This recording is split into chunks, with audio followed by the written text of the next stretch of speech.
The Flying Ship, a Russian folk tale. Once upon a time there lived an old couple who had 3 sons. The 2 elder were clever, but the third was a regular dunce. The clever sons were very fond of their mother, gave her good clothes, and always spoke pleasantly to her. But the youngest was always getting in her way, and she had no patience with him.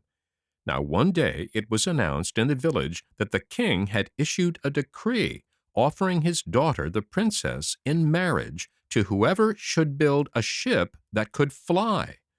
Immediately the 2 elder brothers determined to try their luck and asked their parents' blessing. So the old mother smartened up their clothes and gave them a store of provisions for their journey, not forgetting to add a bottle of brandy. When they had gone, the poor simpleton began to tease his mother to smarten him up and let him start off. "What would become of a dolt like you?" she answered. "Why, you would be eaten up by wolves." But the foolish youth kept repeating, "I will go, I will go, I will go."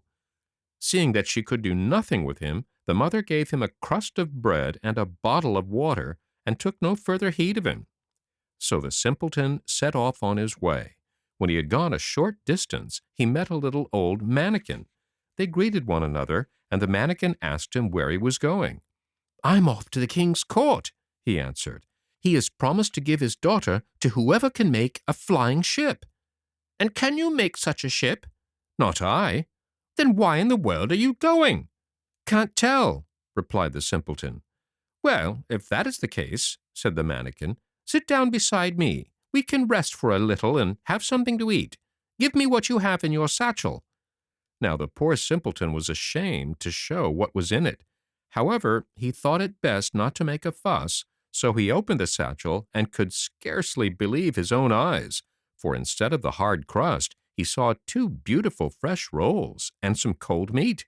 He shared them with the mannikin, who licked his lips and said, "Now, go into that wood and stop in front of the first tree, bow 3 times, and then strike the tree with your axe. Fall on your knees on the ground with your face on the earth, and remain there till you are raised up. You will then find a ship at your side. Step into it and fly to the king's palace. If you meet anyone on the way, take him with you." The simpleton thanked the mannikin very kindly, bade him farewell, and went into the road. When he got to the first tree, he stopped in front of it, did everything just as he had been told, and kneeling on the ground with his face to the earth, fell asleep. After a little time he was aroused. He awoke, and rubbing his eyes, saw a ready-made ship at his side, and at once got into it. And the ship rose and rose, and in another minute was flying through the air, when the simpleton, who was on the lookout, cast his eyes down to the earth and saw a man beneath him on the road, who was kneeling with his ear upon the damp ground. "Hello!" he called out. "What are you doing down there?" "I am listening to what is going on in the world," replied the man. "Come with me in my ship," said the simpleton. So the man was only too glad, and got in beside him, and the ship flew and flew and flew through the air, till again from his outlook the simpleton saw a man on the road below who was hopping on one leg, while his other leg was tied up behind his ear. So he hailed him, calling out, "Hello! What are you doing, hopping on one leg?" "I can't help it," replied the man. "I walk so fast that unless I tied up one leg, I should be at the end of the earth in a bound." "Come with us on my ship," he answered. And the man made no objections, but joined them. And the ship flew on and on and on, till suddenly the simpleton, looking down on the road below, beheld a man aiming with a gun into the distance. "Hello!" he shouted to him. "What are you aiming at? As far as I can see, there's no bird in sight." "What would be the good of my taking a near shot?" replied the man. "I can hit beast or bird at 100 miles distance. This is the kind of shot I enjoy." "Come into the ship with us," answered the simpleton, and the man was only too glad to join them. And he got in, and the ship flew on, farther and farther, till again the simpleton from his outlook saw a man on the road below carrying on his back a basket full of bread. and he waved to him, calling out, "Hello, where are you going?" "To fetch bread for my breakfast." "Bread? Why, you've got a whole basket load of it on your back." "That's nothing," answered the man. "I should finish that in one mouthful." "Come along with us in my ship, then." And so the glutton joined the party, and the ship mounted again into the air and flew up and onward, till the simpleton from his outlook saw a man walking by the shore of a great lake, and evidently looking for something. "Hello!" he cried to him. "What are you seeking?" "I want water to drink. I'm so thirsty," replied the man. "Well, there's a whole lake in front of you. Why don't you drink some of that?" "Do you call that enough?" answered the other. "Why, I should drink it up in one gulp." "Well, come with us in the ship." And so the mighty drinker was added to the company, and the ship flew farther and even farther, till again the simpleton looked out, and this time he saw a man dragging a bundle of wood, walking through the forest beneath them. "Hello!" he shouted to him. "Why are you carrying wood through a forest?" "This is not common wood," answered the other. "What sort of wood is it, then?" said the simpleton. "If you throw it on the ground," said the man, "it will be changed into an army of soldiers." "Come into the ship with us, then." And so he too joined them, and away the ship flew, on and on and on, and once more the simpleton looked out, and this time he saw a man carrying straw upon his back. "Hello! Where are you carrying that straw to?" "To the village," said the man. "Do you mean to say there is no straw in the village?" "Ah, but this is quite a peculiar straw. If you strew it about, even in the hottest summer, the air at once becomes cold, and snow falls, and the people freeze." Then the simpleton asked him also to join them. At last the ship with its strange crew arrived at the king's court. The king was having his dinner, but he at once dispatched one of his courtiers to find out what the huge, strange new bird could be that had come flying through the air. The courtier peeped into the ship, and seeing what it was, instantly went back to the king and told him that it was a flying ship, and that it was manned by a few peasants. Then the king remembered his royal oath, but he made up his mind that he would never consent to let the princess marry a poor peasant. So he thought and thought, and then said to himself, "I will give him some impossible tasks to perform. That will be the best way of getting rid of him." And he there and then decided to dispatch one of his courtiers to the simpleton, with the command that he was to fetch the king the healing water from the world's end before he had finished his dinner. But while the king was still instructing the courtier exactly what he was to say, the first man of the ship's company, the one with the miraculous power of hearing, had overheard the king's words, and hastily reported them to the poor simpleton. "Alas! Alas!" he cried. "What am I to do now? It would take me quite a year, possibly my whole life, to find the water." "Never fear," said his fleet-footed comrade. "I will fetch what the king wants." Just then the courtier arrived, bearing the king's command. "Tell his majesty," said the simpleton, "that his orders shall be obeyed." And forthwith the swift runner unbound the foot that was strung up behind his ear and started off, and in less than no time had reached the world's end and drawn the healing water from the well. "Dear me," he thought to himself, "that's rather tiring. I'll just rest for a few minutes. It will be some little time yet before the king has got to dessert." So he threw himself down on the grass, and as the sun was very dazzling, he closed his eyes, and in a few seconds had fallen sound asleep. In the meantime, all the ship's crew were anxiously awaiting him.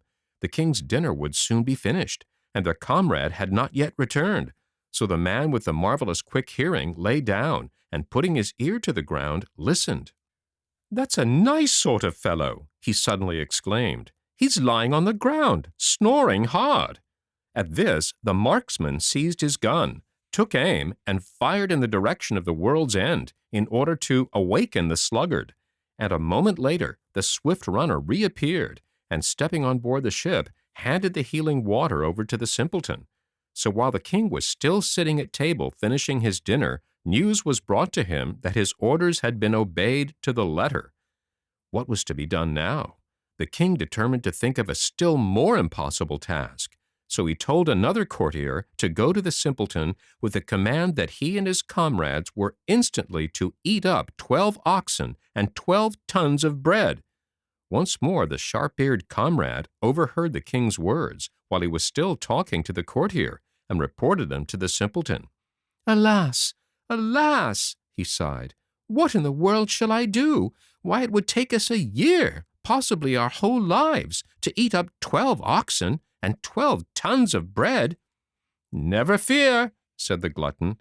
"It will scarcely be enough for me, I'm so hungry."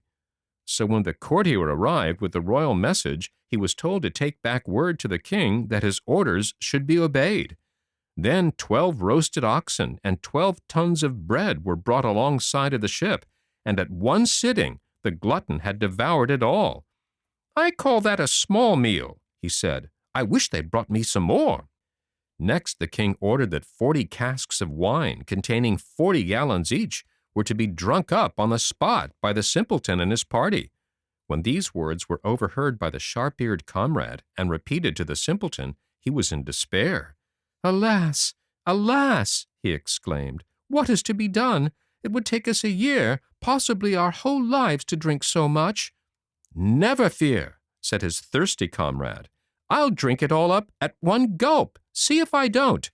And sure enough, when the 40 casks of wine containing 40 gallons each were brought alongside the ship, they disappeared down the thirsty comrade's throat in no time, and when they were empty, he remarked, "I'm still thirsty.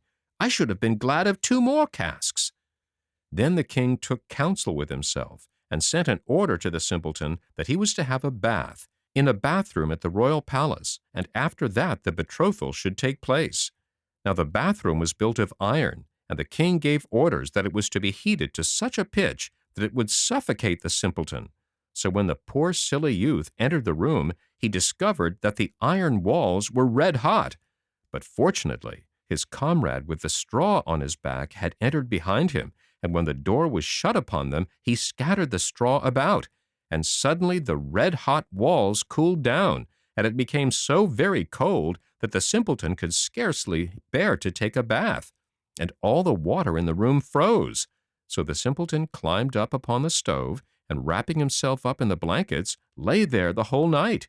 And in the morning, when they opened the door, there he lay, sound and safe, singing cheerfully to himself.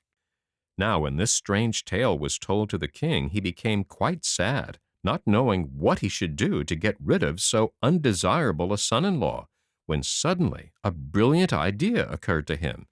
"Tell the rascal to raise me an army, now, at this instant." And he exclaimed to one of his courtiers, "Inform him at once of this, my royal will." And to himself he added, "I think I shall do for him this time." As on former occasions, the quick-eared comrade had overheard the king's command and repeated it to the simpleton. "Alas, alas," he groaned, "now I am quite done for." "Not at all," replied one of his comrades, the one who had dragged the bundle of wood through the forest. "Have you quite forgotten me?" In the meantime, the courtier, who had run all the way from the palace, reached the ship, panting and breathless, and delivered the king's message. "Good," remarked the simpleton. "I will raise an army for the king," and he drew himself up. "But if, after that, the king refuses to accept me as his son-in-law, I will wage war against him and carry the princess off by force." During the night, the simpleton and his comrade went together into a big field, not forgetting to take the bundle of wood with them, which the man spread out in all directions, and in a moment a mighty army stood upon the spot, regiment on regiment of foot and horse soldiers. The bugles sounded, and the drums beat, the chargers neighed, and their riders put their lances in rest, and the soldiers presented arms. In the morning, when the king awoke, he was startled by these warlike sounds, the bugles and the drums, and the clatter of the horses, and the shouts of the soldiers. And stepping to the window, he saw the lances gleam in the sunlight, and the armor and weapons glitter. And the proud monarch said to himself, "I am powerless in comparison with this man." So he sent him royal robes and costly jewels, and commanded him to come to the palace to be married to the princess. and his son-in-law put on the royal robes, and he looked so grand and stately that it was impossible to recognize the poor simpleton, so changed was he, and the princess fell in love with him as soon as ever she saw him. Never before had so grand a wedding been seen, and there was so much food and wine that even the glutton and the thirsty comrade had enough to eat and drink. The end.